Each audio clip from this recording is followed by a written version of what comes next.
Robert, I'm gonna make you, do you like to be called Rob or Robert?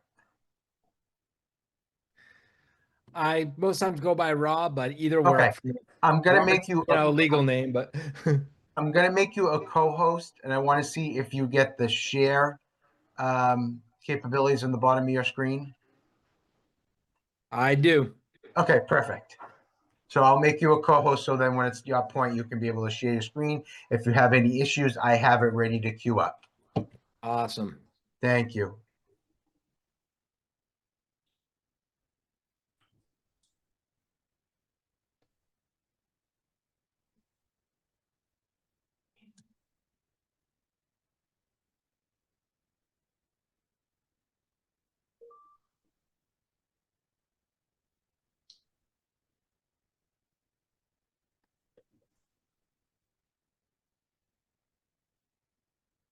And if I didn't put your title correctly, just let me know and your name on the screen.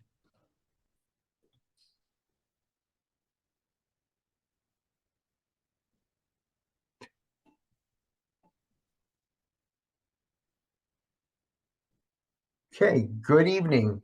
Welcome to the June 10th Commission on Disabilities meeting. If we could salute the flag, I pledge allegiance to the flag of the United States of America and to the republic for which it stands, one nation, under God, indivisible, with liberty and justice for all. Pauline, if you could do a roll call of the members. Certainly. So Ralph DeChico, Present. Pauline Perno is present, Jason Barone, Present. Mario Gormanis, Present. Anne Marie Fiore, Present. and Ellie Vargas. Still not yet, but I will let you know as soon as I see Ollie come on. Gotcha. Okay. So the first item on the agenda was a motion to approve the meeting minutes from our May 13th meeting. I sent the meeting notes to everyone last Wednesday, so hopefully everybody had a chance to look them over. If there's any issues, please let me know. If not, I will entertain a motion to approve. Motion to approve. Seconded. Approve. Let me just get the right thing. Okay. Okay, let me just get that corrected. 1 second.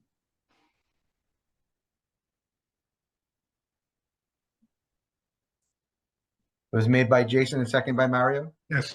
Yep. Okay. What we're going to do is we're going to take it out of order because I incorrectly I put the incorrect items. We're going to move on to item number 3. We have a guest speaker, Rob Dunn, who was the program coordinator and equipment manager from Waypoint Adventures. Thank you, Rob, for joining us. And I am going to hand it over to you to introduce yourself, and then you'll have capabilities of sharing your screen. All right. Well, first off, good evening. Thanks for having me. As a Revere guy, born and raised, it's they kind of handed it off to me because of that, but I'm appreciative of it. I was third generation growing up in the Shirley Ave neighborhood, so this is where my family is from. And as I was thinking about it tonight, it's interesting with this one because my grandfather had a big play in trying to help City Hall be a little more accessible years and years ago. He was a big push for getting the elevator installed. And Who's your uncle? my uncle is Harry Pass. My grandfather was Leonard Pass. Okay. So back in the day, my grandfather used to be at every single city council meeting, and it was a well-known thing. I can't remember. Kalala or Reinstein had made a comment of like, we can't put a elevator in City Hall. Lenny will be here the entire meeting, and we'll be here forever. So he worked along with Steve Rich at the time, who was part of the Commission on Disabilities, to get that elevator installed in City Hall. I don't know how much he worked with the commission, but my grandfather was just very involved with everything in this. He could be, because that was just the guy he was. I grew up going to breakfast with him and a lot of the politicians in the city down at the old bagel bin on Shirley Ave. So Mhm. yeah, so it's a bit of an honor to be able to speak to the committee on the city I grew up in. Yeah, great. Thank you so much. Thank you so much. Much appreciated.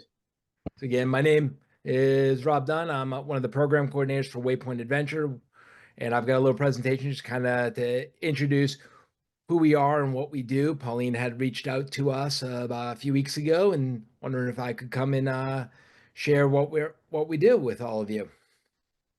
Okay. Let me hit the right buttons. There we go.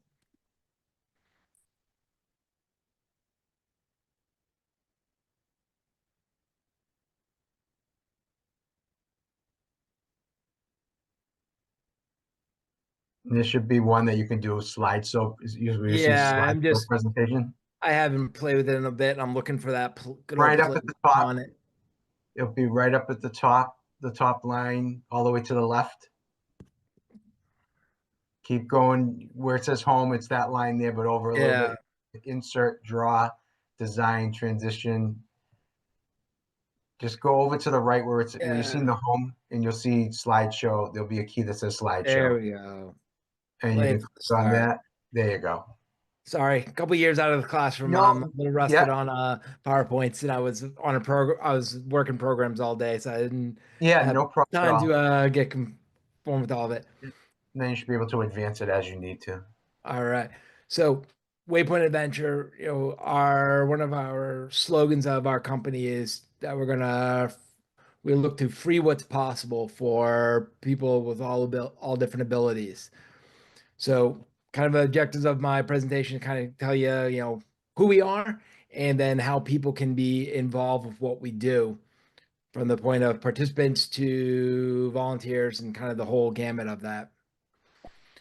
So our goal at Waypoint Adventure is to free what's possible, to get people outdoors or even indoors doing different adventure activities that they may not have thought they could ever do, their families didn't think were possible, or even just may not have thought they could do again. So we work with the entire disability community from intellectual disability, social emotional, developmental, physical.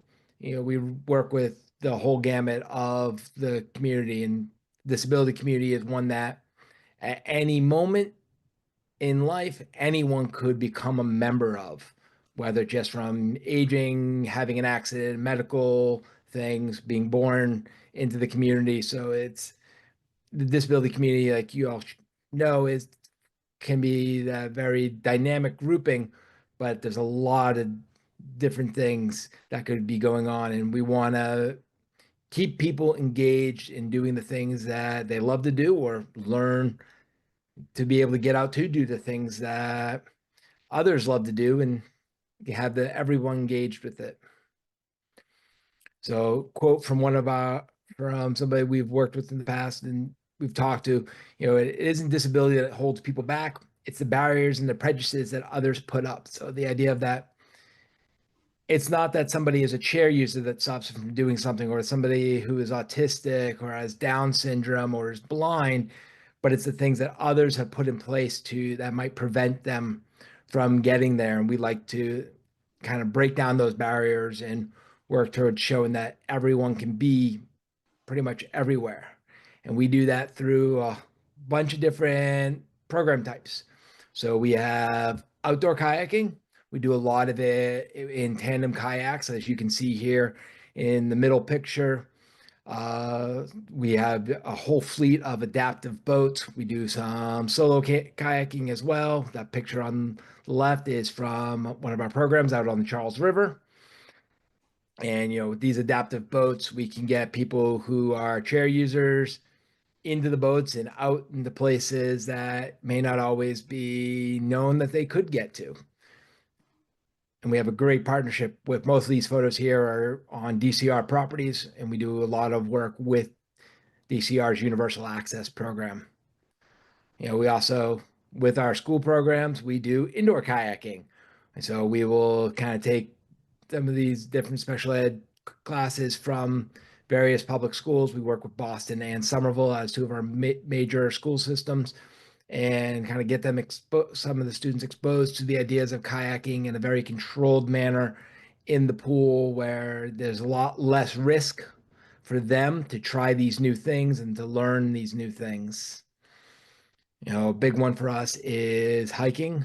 We hike all over the eastern Massachusetts and up into New Hampshire as well. Some of these photos are from our neighboring city of Lynn, where I currently live, but these are over in Lynn Woods, which is actually a very accessible park. And we've just been doing some more over at Belle Isle Marsh recently. A big one for some of our programmings is we'll do backpacking. So take a group of folks with and without disabilities, take everything we need for the night and head on up into the mountains and spend the night camping and kind of learning more about themselves. The picture in the middle is actually from our what's called our Leaders in Training program that we do almost every year, which is a cohort of 16 to about 28-year-olds with various disabilities. And one of their culminating activities of this program is a backpacking trip. As you can see in the middle of that photo, there is a chair user who, the group all worked together to make sure they were able to come up and be part of the whole thing, which is a great experience to see when we go out and go do those. In the winter, we do a lot of cross-country skiing and snowshoeing. A lot of that is out at the Weston Ski Track, again, in partnership with DCR.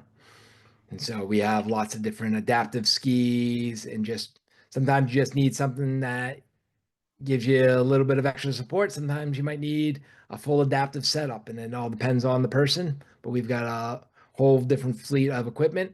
And again, this is something we do with DCR. And also the folks over at Paddle Boston are a great partner. They run the Weston Ski Track for all the cross-country skiing. They also run multiple boat launch rentals that they let us come use their space. And, just a great partnership. One of my personal favorites, going outdoor rock climbing. So what we're seeing in the photos on the left and the right are chair users being able to access going rock climbing using different adaptive equipment, and as well as just, sometimes all the adaptation is someone being just taking their time to let you take your time on the wall. This is one of my passions is climbing, but we also do indoors, and this is where we have the Central Rock Gym organization is another great partner of ours that allows us to come in with our school groups and our open enrollment programming. And what you can see on the left is one of our adaptive systems being used for somebody who doesn't have the ability to fully move on their own power. So they have this pulley system so they can ascend a rope instead of when they are unable to physically climb it. We do a lot of cycling, tandem cycles, recumbents, and we've just recently been getting into more adaptive mountain biking as well, in partnership with Spalding Rehab and a local group called Empower SCI, but looking at getting, out on more trails with our adaptive mountain bikes, as well as just our adaptive road cycles. And we have hand and foot pedal cycles, e-assist on those, and in the middle is a really cool tandem that's a trike that all the controls are done by the person in the back, but the person in the front, the young man's name is Jason, and he's able to completely be on the bike and do everything he loves to do. And he's kind of up front, almost like he's in control of it, but all the steering is done by in the back with that specific bike. Big thing we do with some of our school groups, as well as with our LIT program, is going out on ropes courses, whether it's just doing some low elements or actually getting them up into the trees on high elements. And so we work with a couple of local ropes courses like Project Adventure and Hale Reservation.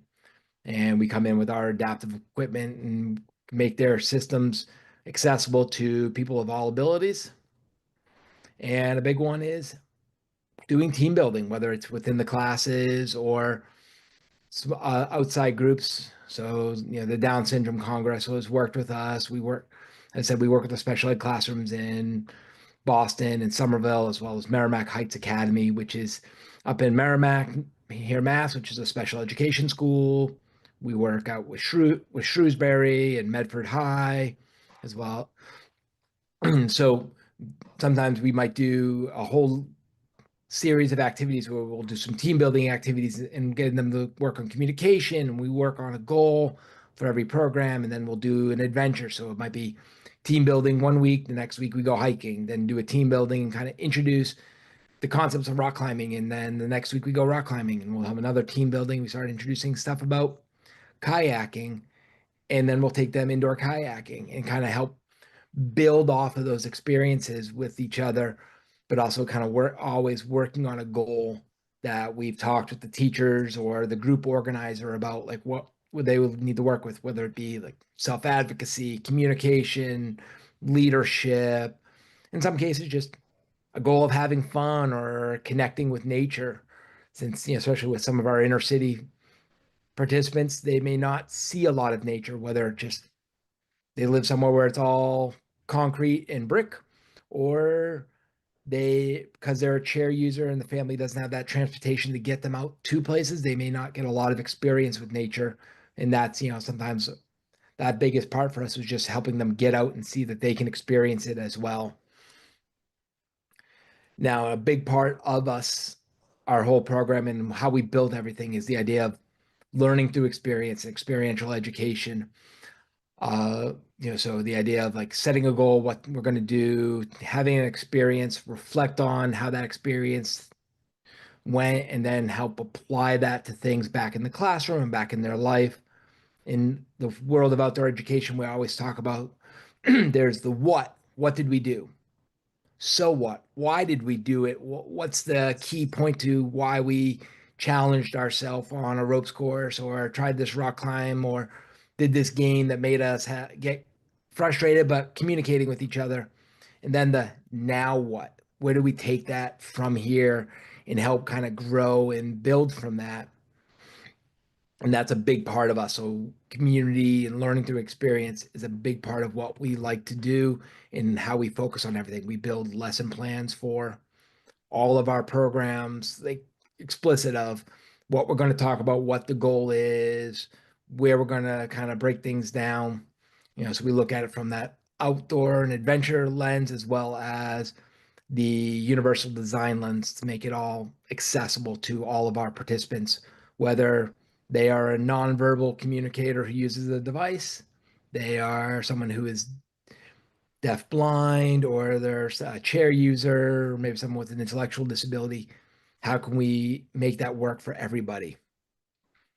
And the thing we talk about with adventure programming is this zones of comfort, or the challenge zones. Like in the middle, this is where we're comfortable, sitting on our couch, watching TV, watching a movie, maybe sitting on the beach. That challenge zone is, getting slightly discomforted, doing something new, learning from it, maybe something that it's not as easy to do. But, sometimes the things that can be scary in our mind or just physically scary can put us to that panic zone. Is about helping our participants work through, hey, this is challenging, but through working with my fellow participants and working with my team and the instructors, my teachers, and my parents, whoever it is, we can challenge ourselves and try to stay out of that panic zone and kind of show, hey, sometimes we can do these hard things. It may seem hard, but we still can get it done. And that's a big thing about we talk about with our goal setting. And then as we end a program with our debriefs of asking how they work towards that goal that day. And we love to think about how the ripple effect of what we're doing, it's more than just that person. It could be the person coming home and telling their family about their great experience. The family was saying, oh, that's cool. We know others who might want to come out with you, or even people see the community seeing the event happening and noticing, hey, that's somebody out here doing stuff that's a little different than who I am, or it's great that they're here. How can I help them engage with this more? For instance, a month ago, I was working a indoor rock climbing program to support a few students with disabilities for an entire fourth grade class at a school. Myself and another coworker were there working with the students with disabilities as well as working with the kids without disabilities. And one of the this young girl, fourth grader, says to my coworker, it's like, so you're here to help our friend climb the wall? Yeah, he goes, I brought my special equipment, special things for them to get up there. That's awesome. She goes, 50 years ago, there weren't any people like you, were there? And for a little fourth grader to say that to, I'm not insulting him, but an older gentleman, my coworker, got a full head of gray hair. He's retired, already is retired from his second career after the Navy, and he does this working with us for fun because he loves it and he believes so much in it. But it's like, yeah, I mean, this kid had that point of like, there's that community and society impact of being there to help somebody. And even that day, I noticed there was kids that weren't there as our main focus. Some of the tools we brought, I handed off to another teacher. That helped another kid access the program who they didn't even think might need some of these supports. It was just some visuals that helped them kind of understand what's going on. And sometimes that's all it needs to be, is just a little bit of time, maybe something in a picture as well as words to help somebody access it. And we love seeing that you do one little thing and it gets going to somebody else and they see something else, or, oh, they really had fun doing this. How do I get out to do that again? Where can we go with this? So now I told kind of like what we do. So how is it people can come out with us? And we have a couple different ways people can be involved with Waypoint and helping us help them, or just getting people out. So the first is coming out on what we call an open enrollment program. And we set them up in our program schedule, and this is for anyone within the disability community. We typically have a starting age of about 7 or 8, just because of the physical demands of listening and going out and doing an activity. But we've had younger, and we go all the way pretty much up to about age 100. As long as they want to come out and they are able to, we'll come out. Oh, you're a chair user that is struggling to move your own chair, but you want to go out on a hike?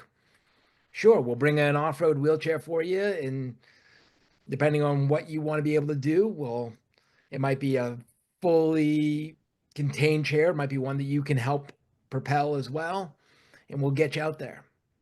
And with these programs, we have a small program fee for the participant to come out. We do offer space for family or personal care assistants to come out as well.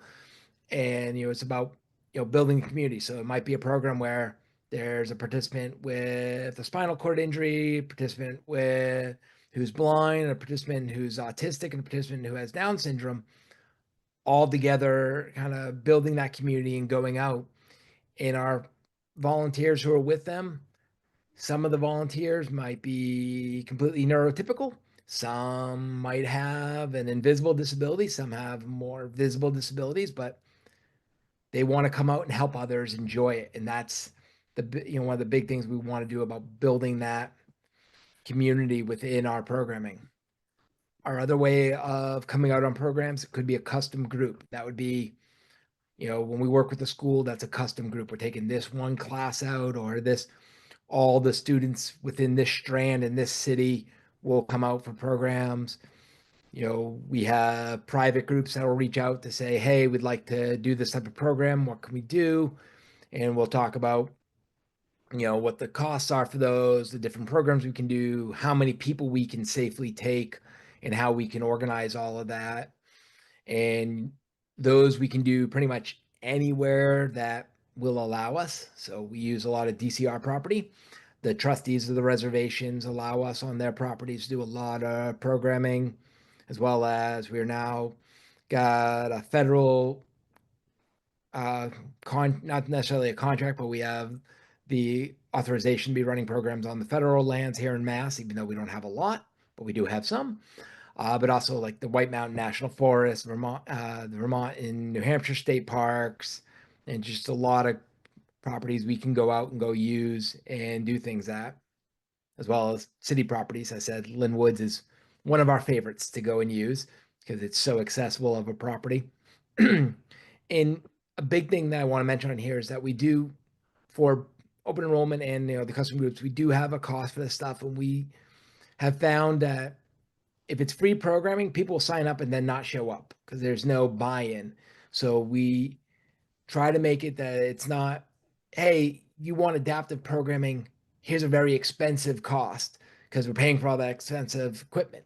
Well, that becomes cost prohibitive to the disability community, and wheelchairs and other mobility aids and other accessories, talking devices, all these things get very pricey. So we try to keep our costs low, but kind of make it try to keep it as a level playing field. Like if you were trying to go anywhere else for this type of programming, it would be a similar cost. We can't offer it for free, but we also don't want to make it that it's cost prohibitive. And that's a big thing for us that we've found over the years. And with these custom groups programs is we can build it to your liking. Hey, we've got a group of people with visual impairments. All right, let's figure out a great spot to bring you to go practice orienteering or your orientation in the community. A group of spinal cord injury. All right, that'll be some chairs. Where are some good trails for that?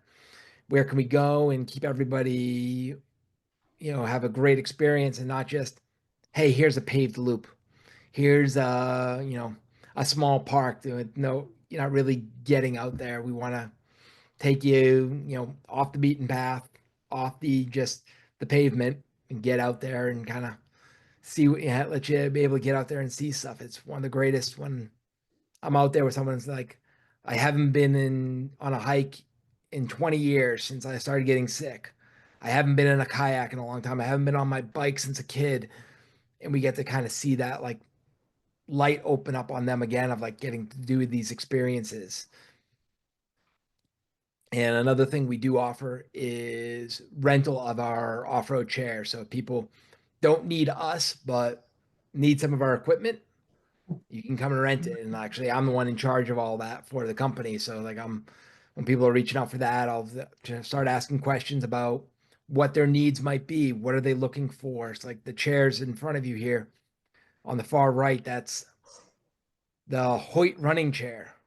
The Rick and Dick Hoyt, the father and son, ran the marathon forever. That was the chair designed for them. We've got 3 of those in our fleet now because they're great for off-road. We have people who borrow them for running races with their family members or friends, as well as you can attach that to the back of a bike and trailer that really and go for a bike ride with someone who may not be able to get into a chair on their own. A couple of the others in the middle are just more modified mountain bike part wheelchairs that allow you to go off of all sorts of terrain. The 2 in the middle require more support from other people, but they're our most versatile chair because it's a single wheel. The blue ones are great because they're designed to be beach wheelchairs. They can go from a trail to the water, back to the trail, and they even have ski attachments for the winter. Like there are more now since that photo was taken, that as we've been growing our fleet and offering more of that. In fact, I've just been working with multiple school districts in the last couple of weeks to get some students out for field day by borrowing our chairs. Now, if you don't have a disability, you still want to come out, you can volunteer to come out with us. Or if you do have a disability, but it's one that you are able to, not need as many supports, you can come out and volunteer to help others come out.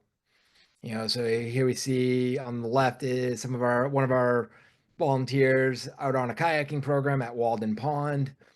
In the middle, we've got a volunteer helping this young lady use a grit freedom chair, which is a type of off-road wheelchair that those levers help for self-propelling, as well as they can do their own braking system and steering. And the person in the back really is there to help support if needed. This young lady in this photo doesn't need much support when it comes to pushing her own chair. She also wants to go on the steepest trails and loves the adventures and the bumps. I've had lots of fun hikes with her. And then we see on the right, there's somebody, just helping somebody out with skiing, so they're walking next to them on the ski track, just helping give them support as they get comfortable with the equipment.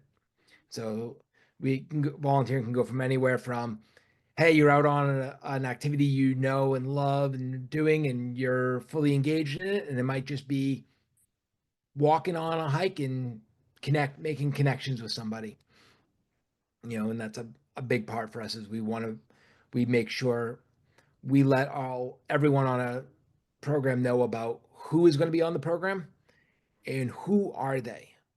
How do you connect with this person? Then what might they need?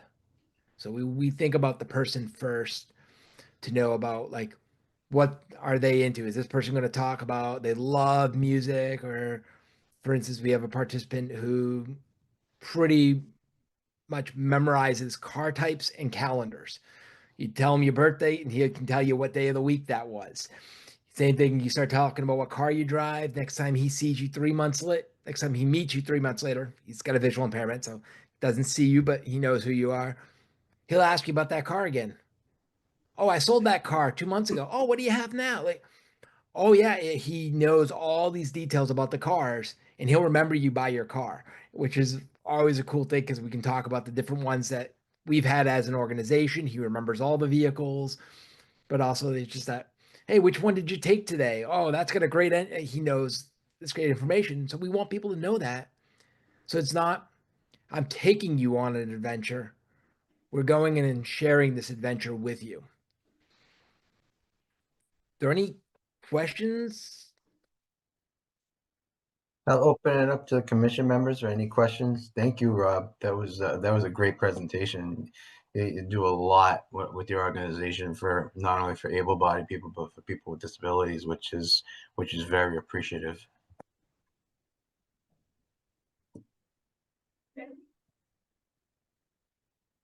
Polly? So Rob, I'm really intrigued about these beach wheelchairs because I love the water and I love the beach. So they can go in the water. A person They can can. in the water and then just go back out. Can they go on sand, or do they need to go on one of the accessible mats, or how does that work? So that chair specifically, it's a blue chair. I'm gonna Mhm. scroll back to it. So that is these two chairs right Right. here on to the right there with the blue frames. It is called a hippocamp. They're designed and built over in France. That front white wheel has got a lot of little grooves in it, and that can go through the sand. And the back wheel is actually, each back wheel is two wheels together, and they're pretty much like a mountain bike tire. Right. And that can roll right over the sand. That can roll on gravel, on dirt. It can Really? go over lots of different terrain. And one of the real cool things about this that helps it be be a water wheelchair is that the armrests can come up as well as the armrest can come off completely. So Really? you could be able to go right into the water and be able to kind of just, swim off of the chair or float off of the chair. That was my next question. Is there the potential to do a swim off? That's exactly what I was going to Yep. ask. Oh my gosh, that is incredible. Yeah, so that's a great little chair that I said we love using those. A slight downfall of that chair to some others is that as a chair user, it's not designed for propulsion at all. Right. So like you'd have to like be touching the tires themselves with your hands, either in gloves or bare hands. So I mean, for a chair user who's very independent and very mobile with their chair, they don't always like that one because of that. But if you can get yourself into the beach, sometimes you might say, hey, I can use it for an in and out of the water, but it may not be their one they'd want to take on a hike. But Right. Right. again, I'm saying like that as one of its, if that's one of its biggest negatives, that's not the worst thing in the world. But Right. No, we I do. know balancing that off is where's my trade-off? And I think I would much rather, you know, if I have to touch the wheels, I'd have to touch the wheels. But I think that that's just wonderful because I've always loved the beach. I've always loved the water. And I see people who are in wheelchairs on the pavement looking, and you look at their faces and they look absolutely crushed that they cannot get into the water, because we all know that water activity is so easy on the joints, but you're still getting a good workout, and it's still a good exercise, and still a good, that whole experience would be just a wonderful thing. And thank you so much. That's incredible. I think that's my new favorite piece of equipment. Well, then I make sure I'll put a note. I believe we will be able to come to the All Abilities Day, Oh my God. all beach day. That'd So be awesome. that's be slated of things that need to come with us that day. I mean, DCR has those really cool beach chairs with PVC, and they got the flotations on them, and they're really cool designs. But it's like those are designed for one thing. This Right. is something that has that versatility. Now, let me ask you a question, Rob, because with those chairs, when if those were provided, do the participants that want to use those, do they have to have somebody like a family caregiver or themselves help them get in and out of the equipment, or is there somebody at, let's say, Waypoint that helps them in and out of those chairs? Because I'm worried. I'm wondering because of liability. Or I had a couple of inquiries already for my Beach Abilities Day, because I know with the universal access, you have to have somebody with you that can assist you for transfer from your wheelchair mobility device into those chairs. So Right. what is the difference with yours, or how is your company So do that? that so much that's Similar? requirement from UAP is not so much about the chair as it is just to make sure that they don't have somebody showing up who needs a 3-person transfer and they got one staff member there, and now they can't help them get because someone's not able to independently transfer. With our Waypoint staff, all of our program staff, we do a staff-wide transfer training in partnership with Spalding Rehab. So we go over and we meet with PTs and they teach us how to do it. So having people with you who know how you do your transfer best is always great. But like the staff that are going to be there, we should have at least one who is transfer trained, if not more, on that day. But it would Okay. be if somebody knows how to, hey, if you put that chair next to me and you give me a transfer board, I can get between these two as long as someone's holding the chair from moving, then Right. we can do that easily. You can show up by yourself without, and we Okay. can help you move So over. we'll talk Chairs. offline about that, if you definitely can come and have people, because then I will reach back out to these two participants that want to come, as long as they'll be able to have some assistance to And transfer.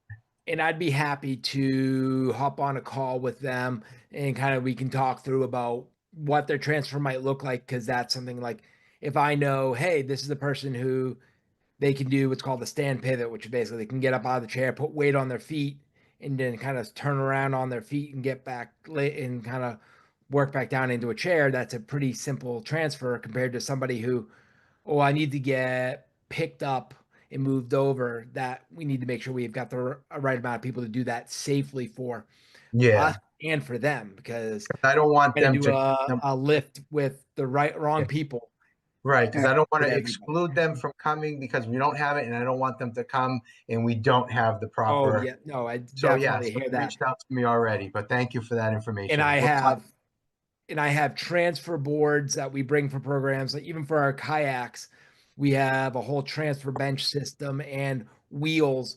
So somebody in a chair can transfer into the boat on land, and then we can wheel the boat down into the water to get them in. And then we just put the wheels back on in the water and wheel them back up out of the water and then Oh, help.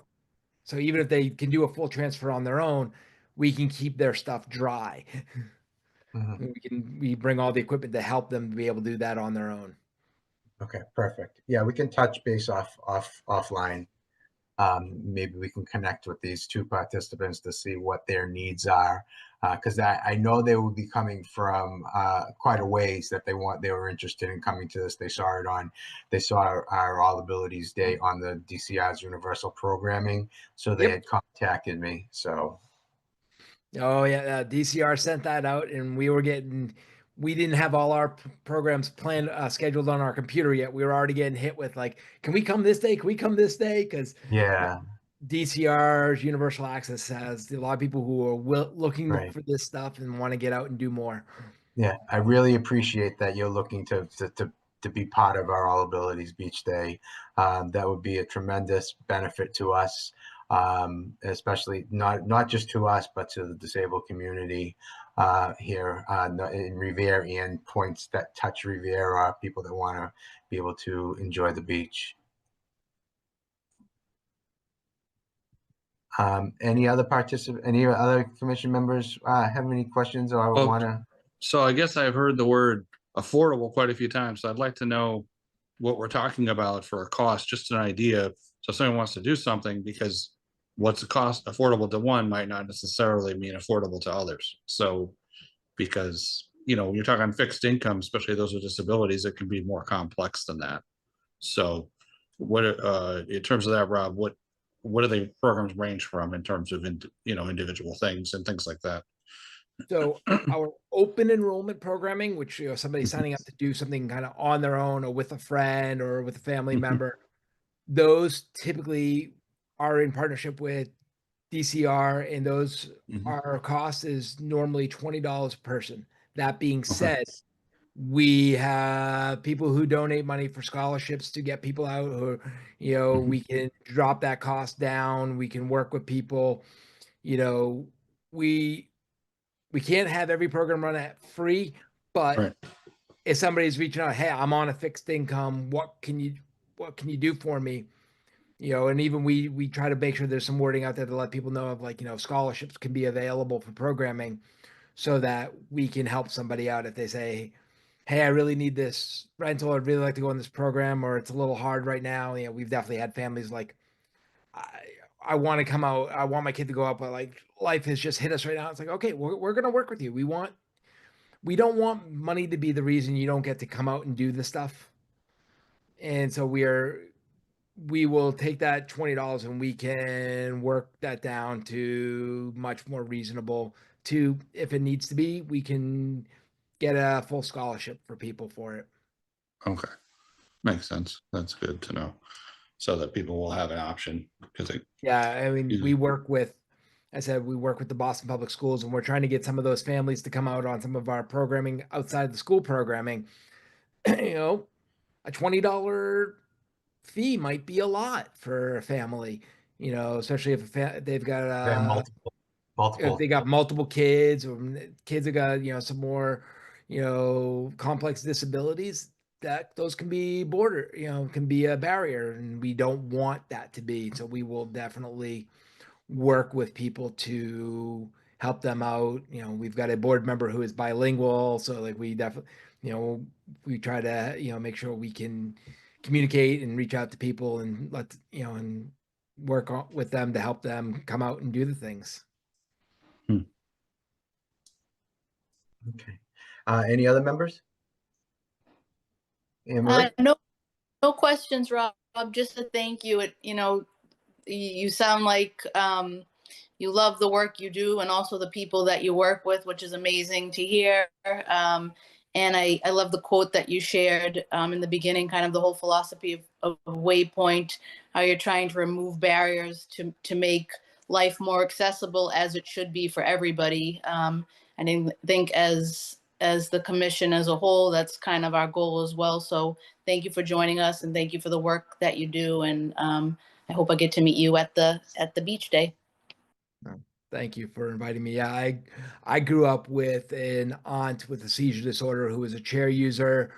As a swim instructor and camp counselor, I ended up, helping multiple kids with, Down syndrome and autism, learning to swim, and started out as rock climbing. I spent 11 years as a middle school science teacher, and 2 years before that as a special education teacher prior to coming to Waypoint. So it's like, I have a degree in outdoor education, so I kind of get to join my passions together of getting people outdoors, but getting people of all abilities outdoors and doing things. And it's just I've always seen like, let's get them out and be able to do everything with everybody else. And, I've definitely had multiple, family friends and things like that that have definitely, helped influence that focus to go in this route. And it's great when you see a parent in tears because they didn't think their kid could ever do this, or see somebody just say, I haven't been on a bike since a kid. Thank you for allowing me to do this. Thank you for getting me to the top of a mountain. I never thought I could get up here because I've got cerebral palsy and I use a wheelchair. Things like that. And it's just, we can take for granted what we're able to do, but being able to let others experience that and just see their joy in doing it is awesome. I saw a young lady who'd never been in a kayak before last Thursday out in Hopkinton, and she refused to paddle. She didn't want the paddle, but she was just splashing in the water, smile as big as possible. Mhm. And like the teachers all just like, we're taking all these pictures to send to her parents because they were very concerned and worried because she'd never done this. And they just saw her having one of the best days ever. And that's seeing the kid enjoy it and just lighting up doing it is just, it's great that any hard days, any hot days, exhaustion, it makes it worth it. Rob, do you have a slide that part of your presentation? Do you have a slide with any of the company's contact information that you can put up, or is it part of in your presentation here? Or Um, I know that QR code will take us to most of okay, our we want to leave that up social, for. We want to but leave something yeah, up I for a don't few have minutes. the exact. Oh, we don't have the website on this, surprisingly.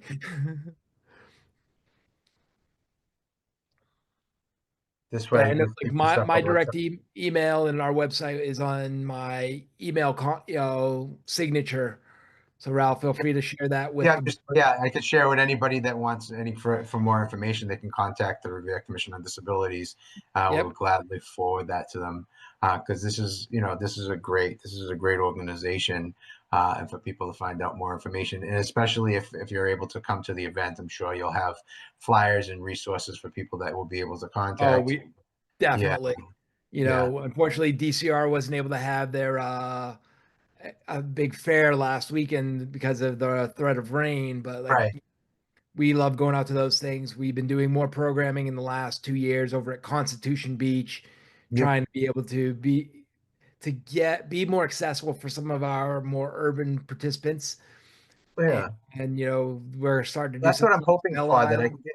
I'm hoping I can get some of those agencies and companies to jump on board and come to the All Abilities at Revere Beach because I would be more than willing to use this as a platform for a lot of these agencies and companies to come in and let people know what's out there for people with disabilities, because it's only an added benefit for them to know what's there for them. So it could be we will act part and parcel as partners and as a resource and use our event for them to table just to get their information out there.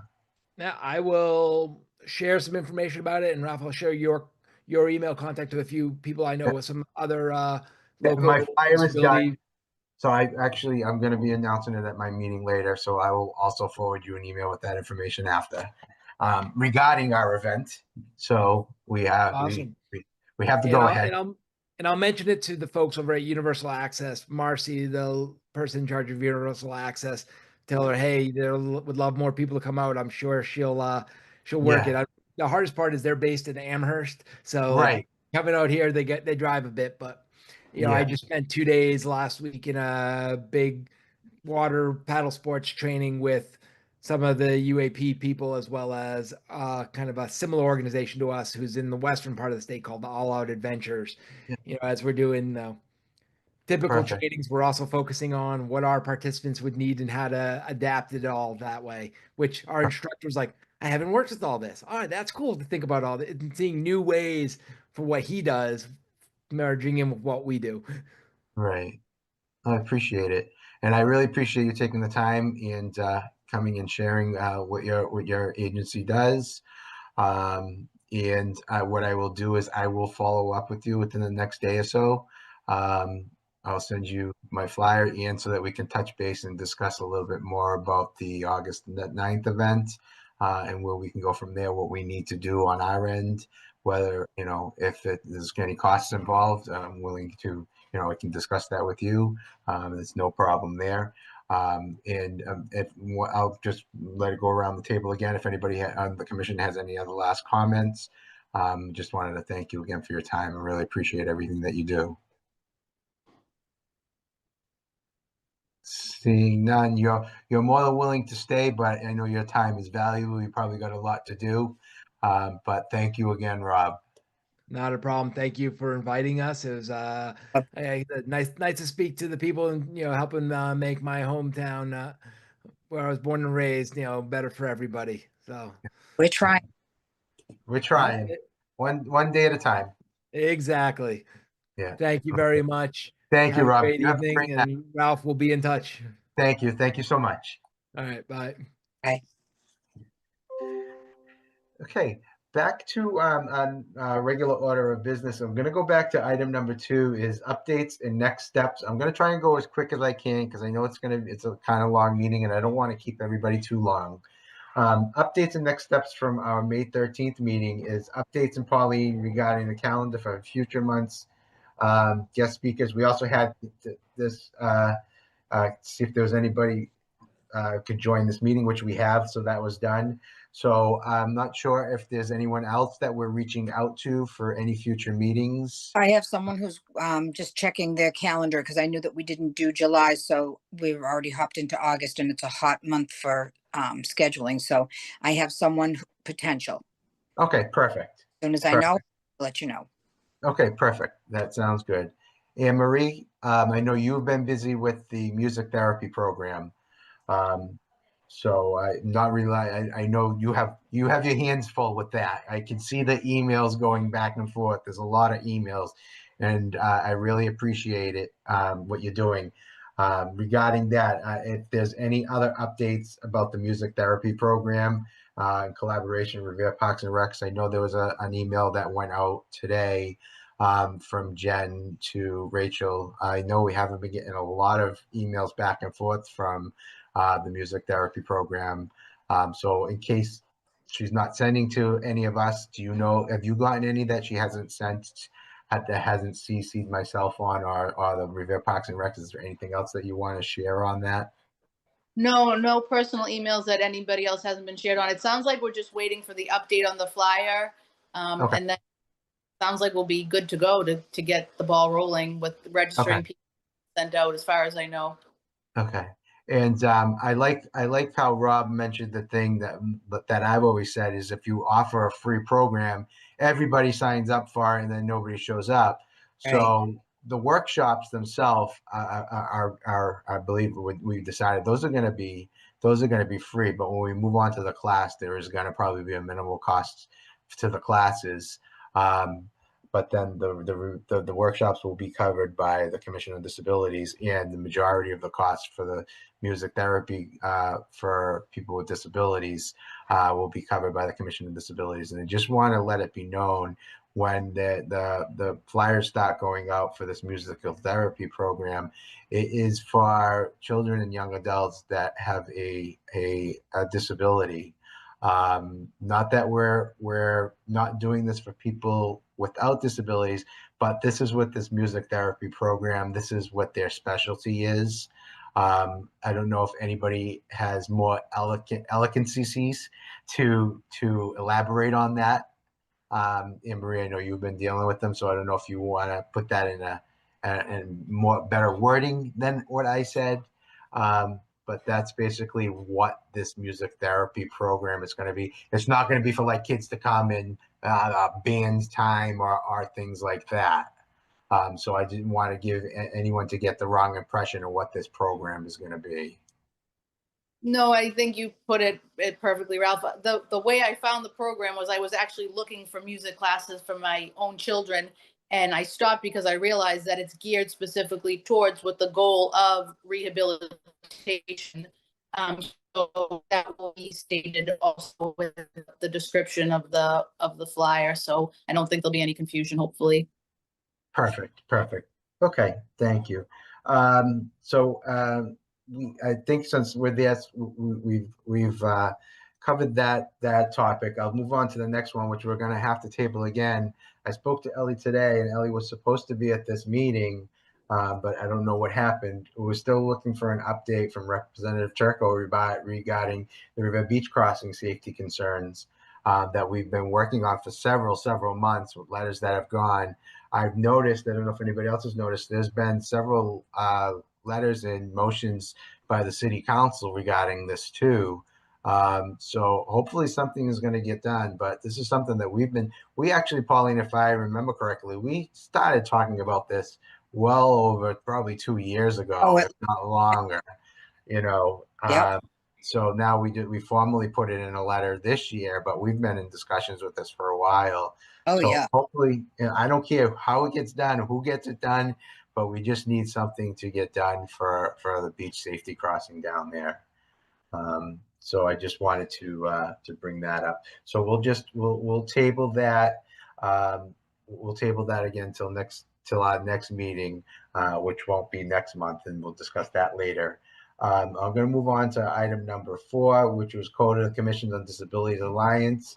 I'll go through this as quick as possible. There was a meeting that was on Wednesday, June 4th. DPC, which is Disability Policy Consortium, mentioned that their research department is working on 2 projects, which they are looking for participants. They're looking for people in the Springfield area with disabilities who are Spanish speaking for their first project. And for their second project, they are seeking disabled participants who have a PCA for a task force. For more information, please contact DPC directly at 617-307-7775. DPC also mentioned that they will be having a legislative briefing in person at the State House regarding the wheelchair reform bills, which took place today, this morning. It says June 11th, but I believe it was supposed to say June 10th, unless they moved it to tomorrow. But I believe it was supposed to be today. So I just wanted to mention that. Also, the Newburyport COD mentioned they're trying to purchase 2 adaptive 3-wheel bikes for their rideshare bike program run by the municipality with money that they receive from Chapter 40, Section 22, which is the handicap parking fines. And there is some issues going on with that through their legislative body in the municipality, that's giving them a little bit of questions on that they're trying to work on. Also, the Boston COD mentioned that they will be having an ADA 35 celebration on Wednesday, July 23rd, and this will be a march and rally. For more information, you can go to www.boston.gov/ADA35. Item number 5 is our All Abilities Day Out at Revere Beach. We're going to have just a COD member discussion regarding vendor ideas and activities. First, I wanted to let you know that I officially received the DCR approval permit late yesterday afternoon. So we are approved to have our event for Saturday, August 9th from 10 to 2 p.m. I am going to share the flyer now. Pauline, can you see this flyer on your screen? No. Okay, hold on one second. Let me get the screen to share. Hold on.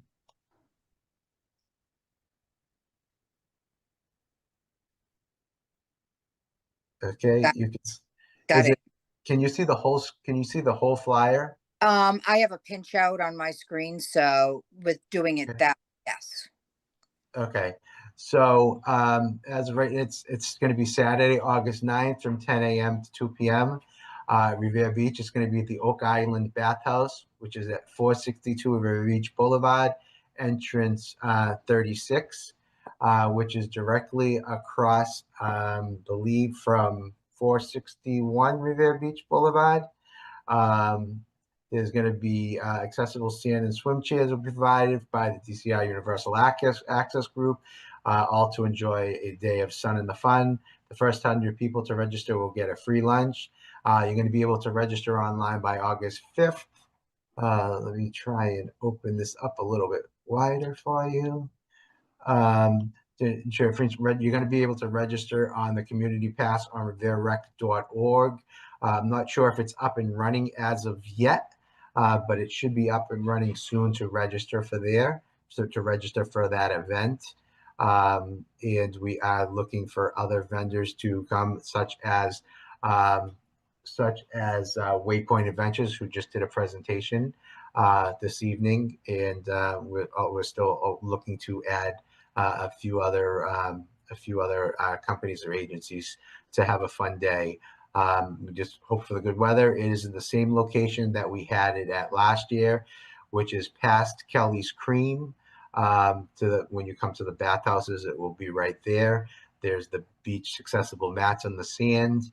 We're going to have it set up a little bit different this year, with our tables right to the sides of the mats, so anybody will be able to get right to them. Last year was a little bit different because it was our first time, so we're going to be looking to make it bigger and better this year, and keep our fingers crossed for the good weather.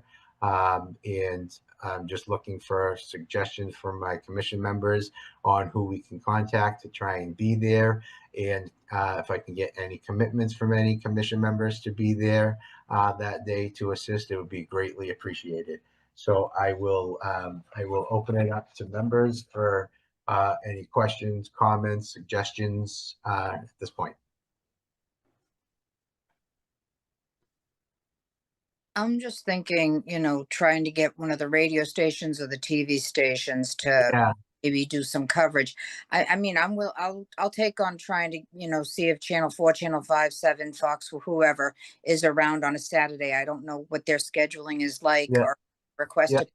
I'm certainly in on trying to, find, the first one in gets a free hoodsie or something for Uh, to cover it. But I think that if we could get, that's what we need, and I believe I know a couple of the channels like promoting these weekend things, but we would really like to get some nice good coverage there. I reached out to the mayor's office to see, and I think, Pauline, I've had you on a couple of those emails.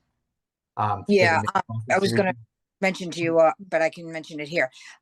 Please use my PM Zico. Yeah, right. See, yes, that's what I know now. Yeah, Because the other yeah, one is completely down, yeah. no Yeah. access. So if feel free to, I follow will. up on any of those emails to the mayor's office to see if they can give you any, just let them know who you are, You're since right. you don't have the real one, to see if they can help with any contacts with any of them, or if they want, they'll probably reach out, or they can reach out and include you on it, because we want to get as much publicity for this event as possible. And that would be much appreciated. But it's like I said, the event, we'll have the DJ, we'll have the music. Right now, I have Universal Access Group will be having a table there. We will also be having, trying to think who's already committed. Um, is Save the Harbor, Save the Bay is going to have their group there also. I'm going to reach out to a couple of other commission on disabilities. I'm actually going to reach out to Mass Office on Disabilities to see if they want to table it or give me information and I can table it, since that's where I am now. To see if they want to give me anything. They don't have to send anybody there, but if I can get some literature or anything about the Mass Office on Disabilities, the Disability Rights Unit, a CAP that they have, I'll set up a table for that. And I'm waiting to speak to the Revere Parks and Recreation Department to see about the youth workers and some the pop-up tents, games, and things of that nature again, and tables and chairs to get that all solidified. But anyone that wants to jump in and help and handle all that, I know Anne Marie, you're bogged down with this music therapy program right now, but hopefully before the beach event we can get that squared away, and I'm hoping you'll be able to join us for that day. to Gee, it would help be us. if the music therapy program could come on that Saturday and do a little something for the kids. That would be great. Definitely, we should put it out there to Yeah, Rachel. yeah, definitely. We're already linked with them anyway, so they may as well, Right. it's going to be mutually beneficial either way. Yeah. Even if they did like a thing from like 11 to 11:30, just like a dance marathon, a sand time dance marathon, or Right. Yeah. want to call it. And what we can do is I'll talk to the Revere Rec Center to have flyers made for our classes after for that day, and we'll put that on the table too. Anyone else you think of that you would think we would want to invite there? I may also talk to a couple of other businesses to see if they want to join, but I'm going to put it out there for anyone and everyone because I really want this to be a great event for the city of Revere moving forward. Every year I wanted to expand. So Well, hopefully Channel 7 will want to do it, Pauline, only because Anson family's into that type of stuff. So I'd be very surprised they wouldn't want to put some coverage on it. They're usually big about it. So they do it. I mean, they promote a lot of things. So I'd be very surprised to not. I'll tap into, whoever's out there and especially their foundation. They do. I mean, that was his big thing. So Right. the other thing, Ralph, maybe have someone reach out to the Museum of Science. Sometimes they'll do volunteers from work that have to do guest service experience. It's called GSE. So some staff have to do that. do you want to? What's that? Do you want to give them a call? I can't. That's all I could say about it. Oh. We're on, yeah.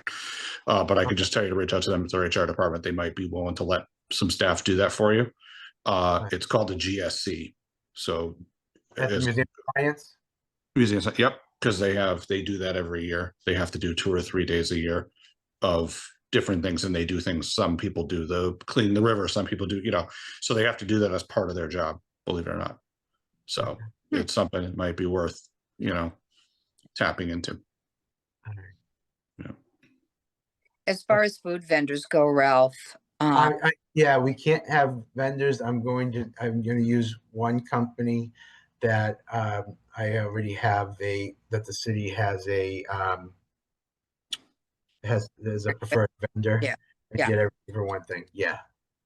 So okay, we can't use other food vendors, but could we do like what we used to do at the school to make, and I'm not saying as a money maker, but like have coolers with the ice cream sandwiches and that type of stuff that, if they want to donate money to what, and that yeah, our fund, or is that not?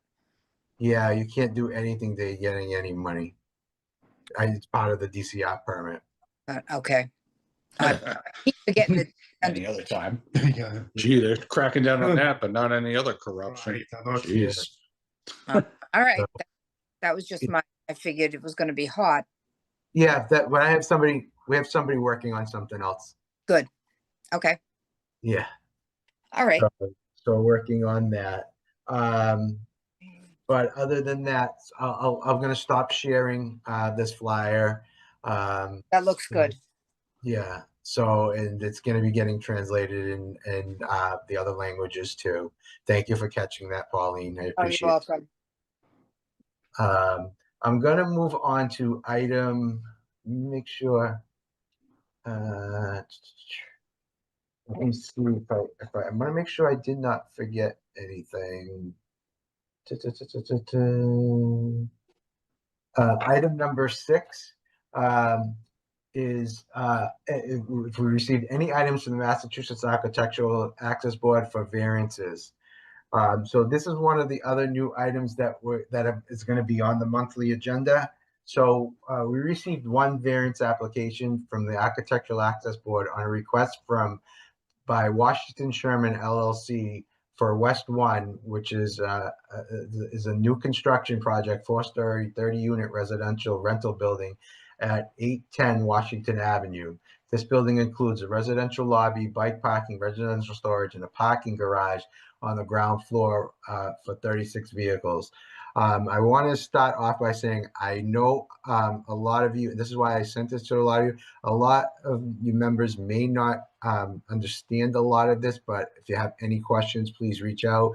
This is a lot of what I do with my day job with the Mass Office of Disabilities, with access, with code access, and for buildings and surroundings, for the code environment for accessibility. So this one, they're requesting a variance from the requirements of 521 CMR section, which is section 44.6.1A. And when we refer to 521 CMR, those are the accessible building codes for accessibility. So what they're basically doing, the building, I guess, is already completed. So they're looking for a variance which requires the rim of a bathtub in a group 2 dwelling unit, which is a fully accessible dwelling unit, to be between 16 and 18 inches above the floor. In 2 of our group 2 units, the installed bathtub rim measures 18.75 inches above the finished floor. So they're going to be going in front of the Architectural Access Board because they're exceeding the upper limit by 3/4 of an inch. While this does, but I'm reading exactly from their variance application, while this does not meet the strict dimensional criteria of 521 CMR, the deviation is minimal. It does not present a measurable barrier to use or access. So what they're basically going to be asking the Architectural Access Board is if they can have a variance for this error, instead of having to rip everything back out, including the tubs, the surrounding tiles, the flooring, for a variance for those 2 tubs for the 3/4 of an inch difference. So the Architectural Access Board, they'll go in front of the Architectural Access Board to see if they approve it. So what happens is the agency, the architecture or the owner has to apply for a variance, and they have to send copies of the variance application to 3 entities. They, along with sending the application to the Architectural Access Board, they send it to the building inspector of the town. They send it to the Commission of Disabilities of the town and the ILC, which is the Independent Living Center that has jurisdiction of that town. And the Independent Living Center that they sent it to is the Boston Independent Living Center. So the reason why they send this to it is that if any one of those entities has any questions, concerns, or issues with that variance, they have a certain amount of time that they can send in a response as to why they disagree with allowing a variance, or they can attend that meeting, which is on Monday, which is every other Monday when the hearing is scheduled. And in this application, they would get a date after they apply for this, when the hearing is scheduled, to state your reasons why you're against or are in favor of it.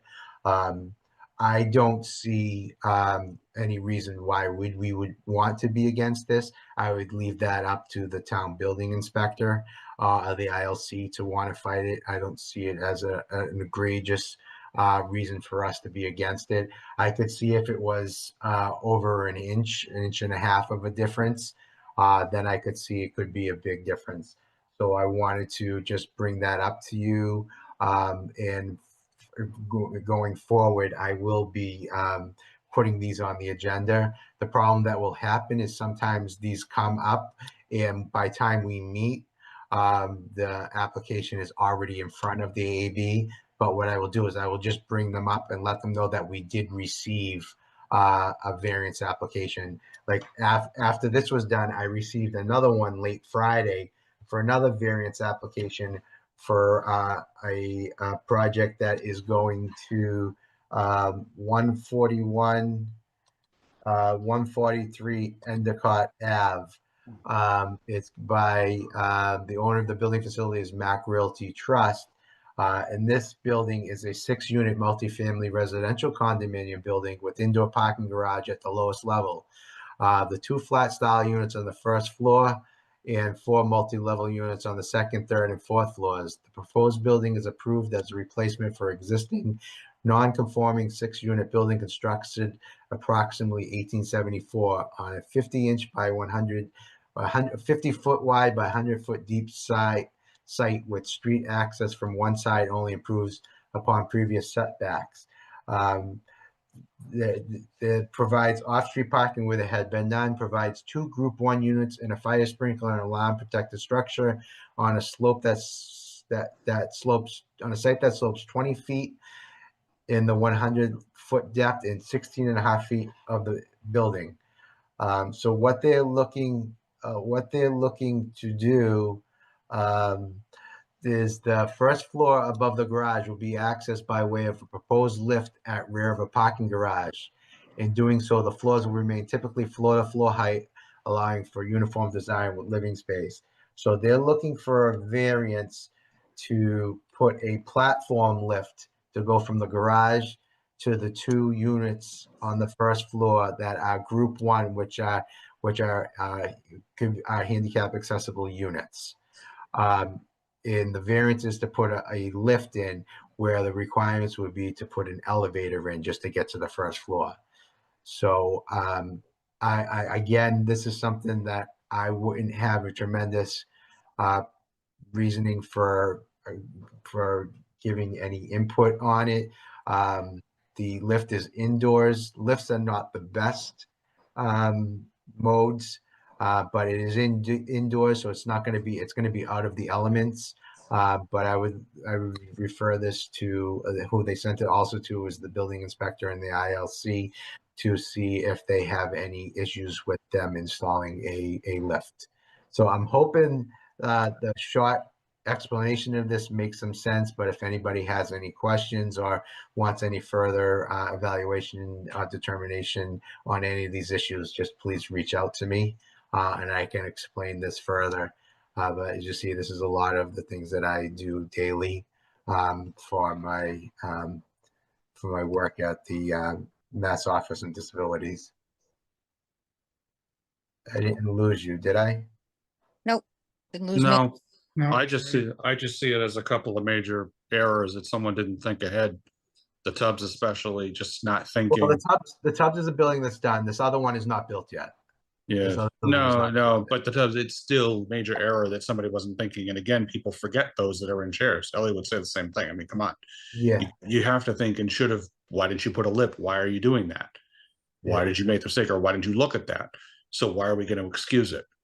The They other thing with purposely that, did it. yeah. They purposely went behind it. Think about it. They cut corners. Why Well, the AAB may not give them the variance. They may tell them you have to put the elevator in. They haven't built Yeah. it yet, so that Oh, no, building's no, not I'm not built talking about that one. That one I agree. yet. Oh, the other one, yeah, Yeah. the The AAB tub. could tell them that they have to rip it out and put the new Yeah. tubs in. Yeah, or why not just put accessible shower? Why would you do that? It's just, there was no thought to any of that. But the elevator, I think, yes, would be more important because lifts do tend to break. I've seen that happen. So it's, Yeah, so what could happen is the AAB says that they have to definitely have an on-call, what they could say is they have to have an on-call service contract. Can only be down for a certain amount. But those are group 1 units, not group 2. So they are adaptable units. So they did offer them. They may not be used for accessible units, but they are there for that. So I just wanted to let everyone know about those 2 issues. I'm going to move on to the next item, which is item number 7. And this is also going to be another item that's going to be on the agenda on month to month. It's a discussion on Chapter 40, Section 22 is the HP funds collected.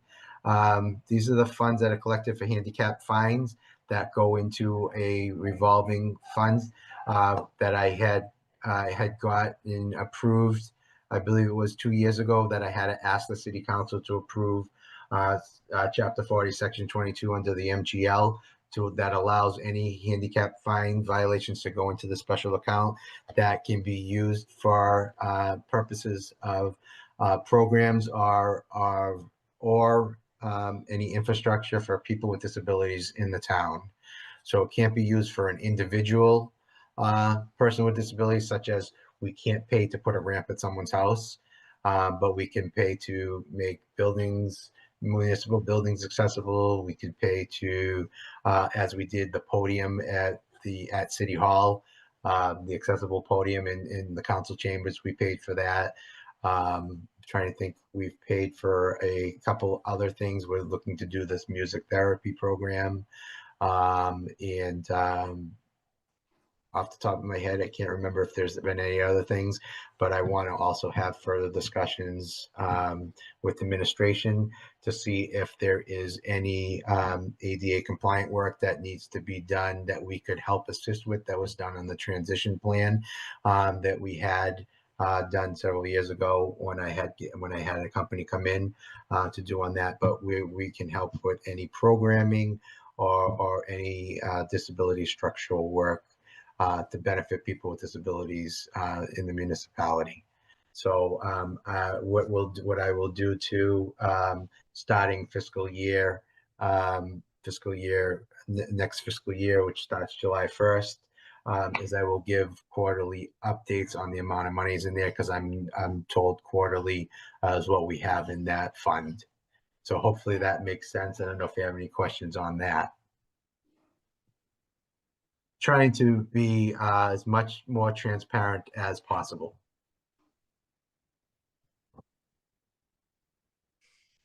Trying to think.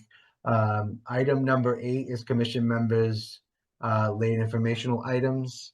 I don't have any to discuss, except that I just wanted to give a shout out to Miss Sally in the Revere Parks and Recreation Department for not this Sunday, but last Sunday, June 1st, they had their All Abilities softball game at Griswold Park, which was a great event. And my apologies for not being there. I lost track of time and forgot it was June 1st, and remembered on June 2nd that it was June. But this past weekend, they had their Sensory Adventures, which was scheduled for Saturday, June 7th, but because of the weather, they had rescheduled it to Sunday, June 8th. And that was a tremendous, tremendous event. I was there to help Miss Sally in the Revere Recreation Center, and it was so great to see the little kids with smiles on their faces doing all that. It was it was a great turnout.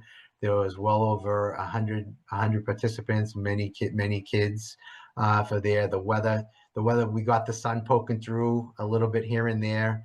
But as always, it was a great event, and it gets better year after year. So I just wanted to give a shout out to everybody that was involved in that, including Miss Sally and the Revere Parks and Recreation Department. Any other members have anything that they want to bring up? I know it's been a long meeting, and I apologize, but I feel it was a great meeting tonight. Item number 9, I don't have any residents concerns or issues. So I'm going to move on to item number 10, which is the next steps. And the next steps basically is going to just be a carryover of item number 2 from this month. Will just be carried over to the next meeting. So that will be just any updates regarding calendar for future months. Any updates, hopefully at that time the music therapy program will be up and running, and we'll be able to let people know how that's going, and any update from Ellie regarding the Rivera Beach crossing safety concerns. I